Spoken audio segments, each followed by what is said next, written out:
তন্দ্রা ভাবছিল অবাক হয়ে, এও কি সম্ভব? বড়জা কাবেরী, যে কিনা ছেলে ছেলে করে জীবনের অর্ধেকটা কাল কাটিয়ে দিল, পুত্র স্নেহে যার মন সব সময় টলটল করছে, যার জন্য একটা সময় তন্দ্রাকে কতই না কথা হজম করতে হয়েছে, সেই কাবেরী কিনা তন্দ্রাকে আজ ফোন করে বলল, তোমার ভাগ্য ভালো বলে তোমায় মেয়ে দিয়েছেন ঈশ্বর, আমারও যদি একটা কন্যা সন্তান থাকতো। সত্যি কথাগুলো শোনার পর থেকে মাথা যেন বোঁ বোঁ করে ঘুরছে। একটা সময় ছিল যখন তন্দ্রাকে উঠতে বসতে দিন রাত খোঁটা দিয়ে গেছে কাবেরী। সেসব দিনের কথা তো এখনো চোখের সামনে জীবন্ত। বাড়ি ভর্তি লোক, দেওরের বিয়ে, সারা দিনের বিয়ে বাড়ির খাটাখাটনি করে দুপুরের দিকে সব মহিলারা এক জায়গায় জড়ো হয়েছে, গল্প ঠাট্টা হচ্ছে। কিছুক্ষণ পর যে যার মতন সাজগোজ করে বরযাত্রী হয়ে বেরোবে। তখন কথার মাঝে হঠাৎ করে কাবেরী কি গর্ব করেই না বলেছিল, তন্দ্রার তো পেছনে বাঁশ আছে, দুটো মেয়ে, মেয়ে দুটোকে বিয়ে দেওয়ার পর আর নিজের শখ আহ্লাদ বলতে কিছুই থাকবে না। তন্দ্রা ব্যথাতুর চোখে বড়জায়ের দিকে তাকিয়েছিল। কেন দিদি, ওরকম করে কেন বলছো? আরে তুই নিজের বুদ্ধিতেই বিবেচনা করে দেখ না। বিয়ে দিতে গেলে সোনা দানা, খাট, আলমারি, বাসনপত্র, নমস্কারী শাড়ি, আরও হাজার খরচ মিলিয়ে 5 লাখ, কম করে ধরছি। টুকটুকি গুড়গুড়ি যখন বড় হবে তখন হয়তো বাজার দর আরও বাড়বে। তা দুটোকে উতরোতে গেলে কম করে তোর 10-15 লাখ খসবে।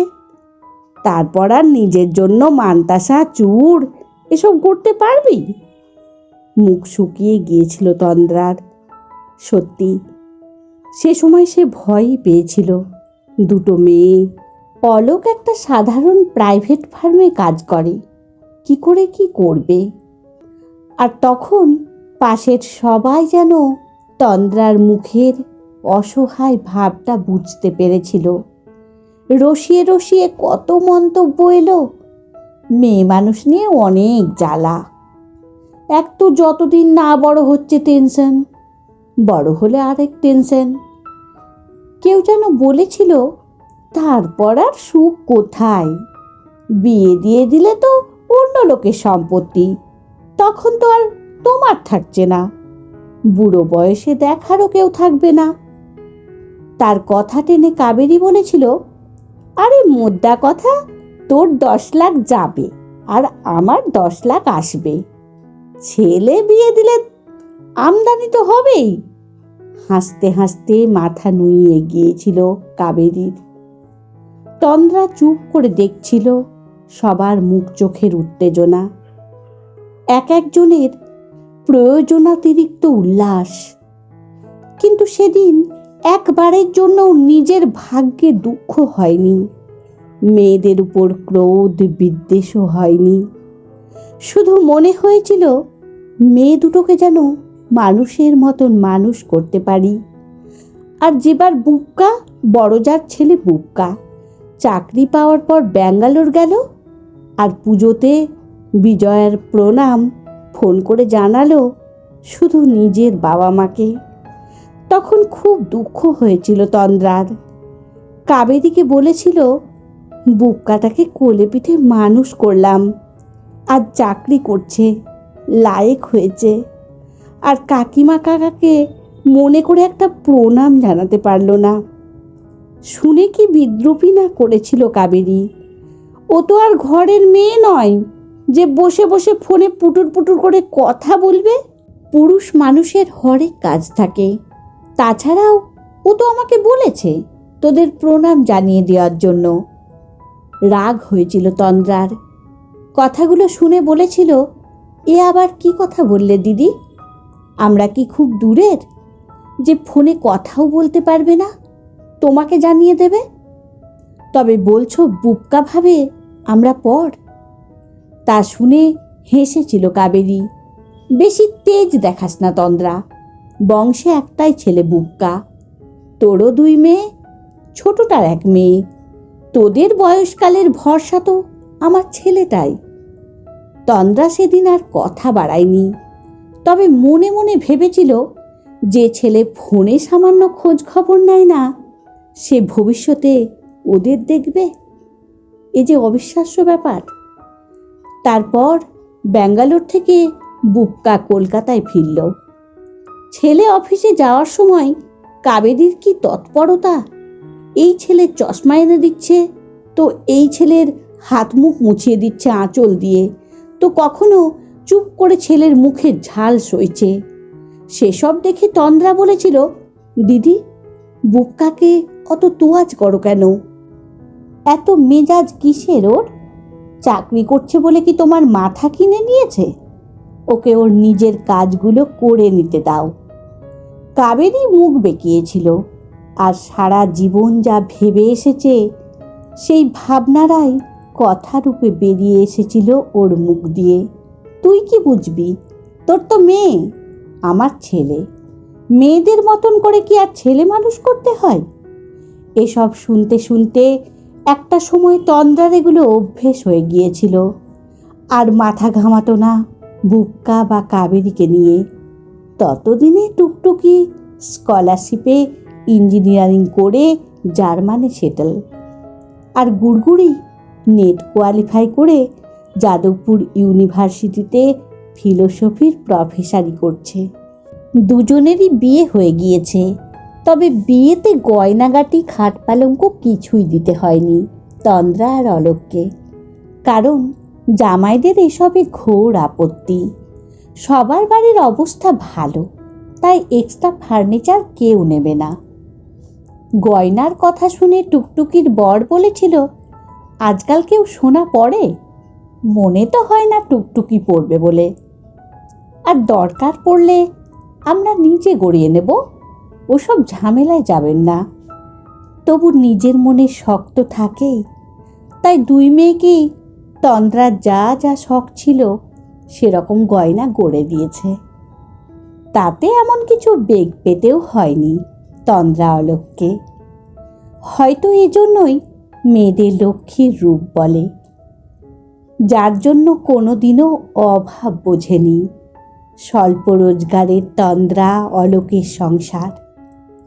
আর আজ প্রায় 24-25 বছর পর কাবেরী কিনা ফোন করে ফুপিয়ে কাঁদল, বলে কিনা, তোর মতন আমার একটা মেয়ে হলো না কেন?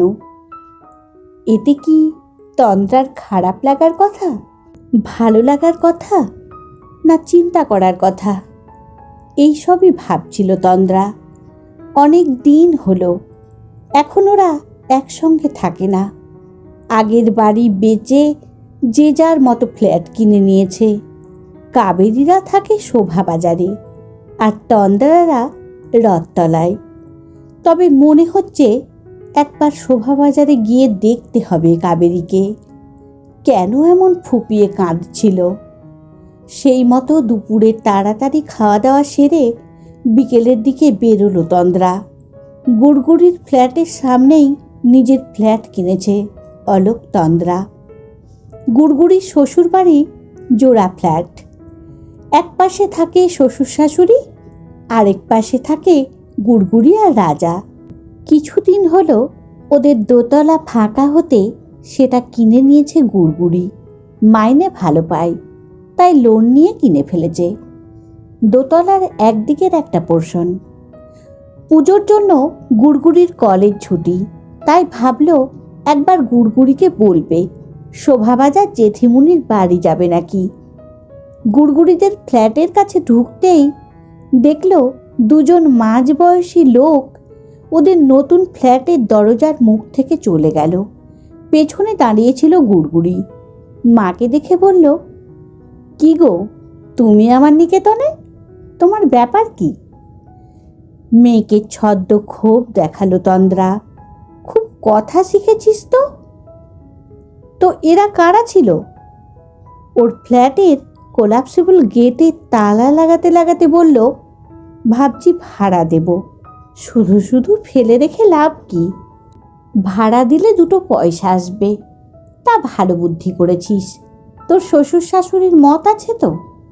ওনারা এসব দেখেন না, দুজনেই বলবেন নিজেরা যা ভালো বোঝো করো। আমি শোভাবাজার যাচ্ছি, তুই কি যাবি আমার সঙ্গে? আজ সকালে তোর জেঠি ফোন করে কান্নাকাটি করছিল। কথাটা শুনে কপালে ভাঁজ পড়ল গুড়গুড়ির। হেসে ফেলে বলল, কেন কান্নাকাটি করছিল কেন?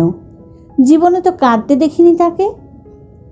মেয়ের দিকে ভুরু কুচকে তাকিয়ে তন্দ্রা বলল, হাসিস না গুড়গুড়ি, বয়স হয়েছে আজকাল, মন অমন ছোটোখাটো কথায় দুঃখ পায়। হয়তো বুক্কার সঙ্গে কিছু হয়েছে। বাবা, সাধের ছেলের সঙ্গে আবার কি নিয়ে লাগলো মায়ের? গুড়গুড়ি ইয়ার্কির ছলে বলল, জানি না বাপু, তুই যাবি তো চল, নইলে আমি একাই চললাম, সোজা সাপটা বলল তন্দ্রা। দাঁড়াও দাঁড়াও, তৈরি তো হতে দাও, যায়ের জন্য একেবারে অস্থির হয়ে যাচ্ছে। বলতে বলতে গুড়গুড়ি তেতলায় উঠল। নিজের রুমে ঢুকে তৈরি হয়ে নিল গুড়গুড়ি। দুজনে একসঙ্গে বেরিয়ে পড়ল। শোভাবাজারে কাবেরী ছেলের সঙ্গে 3 বেডরুম ফ্ল্যাটে থাকে। অনেকটা এরিয়া নিয়ে ওদের ফ্ল্যাট। বুবকার রোজগার ভালো। তারপর আদি বাড়ি বিক্রি করে ভালো টাকা পেয়েছিল ওরা। তন্দ্রা শুনেছিল এই ফ্ল্যাটটা কেনার সময় নাকি বুবকার শ্বশুর বাড়ির থেকেও মোটা টাকা দিয়েছিল। তখন শুনে মনে মনে ভেবেছিল দিদি যা চিরকাল চেয়ে এসেছে তাই পাচ্ছে। বুবকার বিয়েতেও ওর শ্বশুরবাড়ি ঢেলে দিয়েছে। 2 বছর হলো কাবেরীর স্বামী গত হয়েছে। তারপর থেকে মাঝে মধ্যেই কাবেরীর গলায় অসন্তোষের স্বর পেয়েছে তন্দ্রা। তা আজ কি এমন হলো যে কেঁদেই ফেলল? আজ যে শুধু কান্না নয়, বলে কিনা ছেলের চাইতে মেয়ে ভালো। তন্দ্রা আর গুড়গুড়ি শোভাবাজারের ফ্ল্যাটে যখন ঢুকলো তখন সন্ধে। বুবকার বউ বাড়িতে ছিল না। দরজা খুলল কাবেরী নিজেই। তন্দ্রাকে দেখে তো আবেগ সামলে উঠতে না পেরে জড়িয়ে ধরে কেঁদেই ফেলল। কি ভালো দিন ছিল তন্দ্রা, যখন তোমাতে আমাতে একসঙ্গে ছিলাম। এখন যে শুধু দিন গোড়ার অপেক্ষায় দিন কাটছে। তন্দ্রা ধীরে ধীরে হাত বোলালো কাবেরীর পিঠে। এমন কথা বলছো কেন দিদি? এখন তো তোমার ভরা সংসার। চোখ মুছে কাবেরী বলল, এখন আমি সংসারের গলগ্রহ। তোর ভাসুর তো আমার জন্য কিছুই রেখে যায়নি, যা ছিল সবই উড়িয়ে দিয়েছে। তারপর এই বাড়ি ঘরদোরে কম ঢেলেছে। এখন আমি শূন্য হাতে পড়ে। বুবকার বউ আমাকে 2 দণ্ড সইতে পারে না। কাবেরীর সঙ্গে সঙ্গে তন্দ্রা আর গুড়গুড়ি ওদের ড্রয়িং রুমে এসেছে। গুড়গুড়ি সোফায় বসতে যাবে তখন হাত নেড়ে বারণ করলো কাবেরী, এখানে নয়, তোরা আমার ঘরটায় আয়, আর একবার দেখে যা আমি কিভাবে আছি। 3টে বড় ঘর বাদে রান্নাঘরের পাশে চিলতে মতো একটা স্টোর রুম, সেখানেই বাস কাবেরীর। ছোট্ট একটা চৌকি, কোনো জানালা নেই। এক পাশে একটা লোহার ট্রাঙ্কে জামা কাপড় রাখা, তার উপর হাজারো জিনিস, জলের বোতল, ঔষধপত্র, কয়েকটি বাসন কোসন। তন্দ্রা চোখ কুঁচকে দেখছিল। বলল, তুমি কি বলছো দিদি? এখানে কি মানুষ থাকতে পারে? তোরা দেখ, দেখে বল। আবার কেঁদে ফেলল কাবেরী। খাওয়া দাওয়াতেও কি কষ্ট পাচ্ছি। আমার একই সুগার, ওরা তার জন্য আলাদা কিচ্ছু ভাবে না। বলে শশা খেয়ে কাটিয়ে দাও। বুবকা কিলো কিলো শশা এনে মনে করে সব দায় মিটে গেল। বাড়ির রান্না সাংঘাতিক রিচ, সব সময় তেল ঝালে পাকা মাছ, খাসির মাংস, এসব হচ্ছে। অথচ আমার জন্য কোনো সময় হালকা পাতলা রান্না করে না। কতদিন ভালো করে খায় না। আঁচল দিয়ে চোখ মুছছে কাবেরী। গুড়গুড়ির খারাপ লাগছিল জেঠিমার এমন পরিণতিতে। একটা সময় জেঠিমা যতই কটু কথা বলুক, তবুও চোখের সামনে একজন মানুষের এত কষ্ট পেতে দেখলে মন সিক্ত তো হয়ই। তখন চুপ করে থাকা যায় না। তাই বলল, তুমি এভাবে থাকছো কেন জেম্মা? একটা সময় দাদাকে এত কষ্ট করে মানুষ করলে, ওর এত খেয়াল করলে, এখনও এরকম করলে কি করে চলবে? আমি তো চুপ করে থাকবো না। ও বাড়ি ফিরুক, আমি কথা বলবো। বলে কিছু হবে না গুড়গুড়ি। আমি কি কম বলতাম? এখন ভয় পাই। কিছু বললে শাস্তি আমাকেই পেতে হয়। পুজোয় ওরা 4 দিনের জন্য শান্তিনিকেতন গেল, আর আমি একা ঘর আগলে পড়ে রইলাম।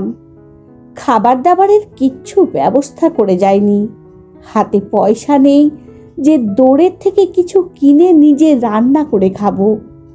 মুড়ি, ছাতু, শশা এসব খেয়ে থেকেছি। তোরাই বল, চিনি ছাড়া ছাতু খাওয়া যায়? আমি খেয়েছি। কথা চলতে চলতেই বুবকা বউ নিয়ে ফিরল। সিনেমায় গিয়েছিল দুজনে। গুড়গুড়ি আর তন্দ্রাকে দেখে চমকে ওঠে। গুড়গুড়ি তো কিছুতেই ছাড়ার পাত্র নয়। ধরল দাদাকে। কিরে দাদা, জেম্মাকে এভাবে রেখেছিস? ফস ফস করে উঠল বুবকা। এভাবে রেখেছি মানে? কি বলতে চাইছিস তুই? ঠিক করে খেতে দিস না, এমন একটা ঘরে রেখেছিস যে পশুও থাকতে পারে না এখানে। তোর খারাপ লাগলে তুই নিজের কাছে নিয়ে গিয়ে রাখ। সুগারের রুগী, সব সময় অত নোলা থাকলে হয়? নিজের কাছে 2 দিন রাখ, টের পাবি। সে তো আমি রাখতেই পারি, কিন্তু তুই ছেলে হয়ে বয়স্ক মায়ের উপর নজর রাখবি না? মানুষটা কি খেতে পারবে সেগুলো আনাবার ব্যবস্থা করবি না? ও, তোকে সব লাগিয়েছে? চোখ পাকিয়ে মাকে মাপল বুবকা। কাবেরী ছেলের দিকে তাকিয়ে বলল, অনেক পাপ করেছিলাম, তাই তোর মতন ছেলে পেটে ধরেছি, নইলে গুড়গুড়ির মতো একটা মেয়ে থাকতো আমার। বুবকার বউ হয়তো লজ্জা পেয়েছে। বাইরের লোক এসে ঘরের সমস্যা মেটাবে, তা যে খুব সম্মানের নয় সেটা বুঝে নরম গলায় বলল, আহা, তোমরা রাগারাগি করছো কেন? ঠান্ডা হয়ে বসে আলোচনা করলেই তো হয়। এই এক শয়তানের নাজির আমার বুবকার মাথাটা খেয়ে ফেলল। চেঁচিয়ে উঠল কাবেরী। তন্দ্রা কাবেরীর পিঠে হাত রেখেছে। বুবকার রোষে তাকালো মায়ের দিকে। তারপর গুড়গুড়ির দিকে তাকিয়ে বলল, দেখলি কেমন খিচিয়ে উঠল? দেখলি? সব সময় অশান্তি, ছোটোখাটো ব্যাপারেও অশান্তি। আমি একেবারে তিতি বিরক্ত হয়ে যাচ্ছি। এখন এ বুড়ি ঘাট থেকে নামলে বাঁচি। শুনে ডুকরে কেঁদে উঠল কাবেরী। গুড়গুড়ি ধীর স্বরে বলল, তুই শান্তিতে থাক দাদা, আমি জেম্মাকে সঙ্গে নিয়ে যাচ্ছি। ওখানে জেম্মার কোনো অসুবিধে হবে না। তুই কোথায় নিয়ে যাবি? তোর শ্বশুরবাড়ির লোক কেন মেনে নেবে? প্রতিবাদের সুরে বলল বুবকা। কাবেরী কান্না থামিয়ে বাচ্চাদের মতো জেদ ধরল, আমি গুড়গুড়ির সঙ্গেই যাব, ওর বাড়িতে কাজ করে খাবো, তাও আমি গুড়গুড়ির সঙ্গেই যাব। তন্দ্রা বলল, তুমি আমার কাছে থাকবে দিদি? মাথা নাড়ছে কাবেরী। গুড়গুড়ির ওপর আমার জোর আছে। ও কি তোর একার মেয়ে? ও আমারও মেয়ে। প্রথম চাকরি পেয়ে ও আমাকে আর তোকে একই রকম দুটো ঢাকাই দিয়েছিল। আমি জানি গুড়গুড়ি আমাকে কতটা ভালোবাসে। আঁচল চোখে চেপে ধরল কাবেরী। জেঠিমাকে কাঁদতে দেখে গুড়গুড়িরও চোখে জল চলে আসছিল। বুবকার সঙ্গে আর কোনো কথা না বলে কাবেরীর কয়েকটি শাড়ি, ওষুধপত্র, প্রেসক্রিপশন জেঠুর কিছু স্মৃতি হিসেবে কিছু জিনিসপত্র ব্যাগে গুছিয়ে নিয়ে গুড়গুড়ি কাবেরীকে নিয়ে বেরিয়ে এলো। কাবেরীকে গুড়গুড়ি ওদের নতুন যে ফ্ল্যাটটা কিনেছে ওখানে রাখবে ঠিক করেছে। তন্দ্রা একা বাড়ি ফিরে এলো। ওরা দুজনে গুড়গুড়ির ফ্ল্যাটে চলে গেল। তন্দ্রা জানে গুড়গুড়ির কাছে কাবেরীর যত্নের কোনো ত্রুটি হবে না, জামাইও ভালো, কোনো বাদ সাধবে না। রাস্তায় গুড়গুড়ি বলছিল, কলেজে বেরোবার আগে আমি নিজে হাতে জেম্মার জন্য রান্না করে দিয়ে যাব। আমাদের কাজের লোকটাকে কিছু টাকা বাড়িয়ে দিলে জেম্মার কাজটাও করে দেবে। তারপর আমার শ্বশুরবাড়ির লোক আছে, আমি আছি, রাজা আছে। জেম্মাকে দেখভাল করার কোনো অসুবিধে হবে না। এই সবই জানে তন্দ্রা, বুঝতেও পারছে আজকের পরিস্থিতি। তবুও বারবার স্মৃতির আঙিনায় ফিরে ফিরে আসে অতীত, ঘুরে ফিরে আসে কত কথা। এই কাবেরী কিনা একসময় বলেছিল, তোর 10 লাখ যাবে, আমার 10 লাখ আসবে। কলমে রিমা বিশ্বাস, কণ্ঠে সোনালী।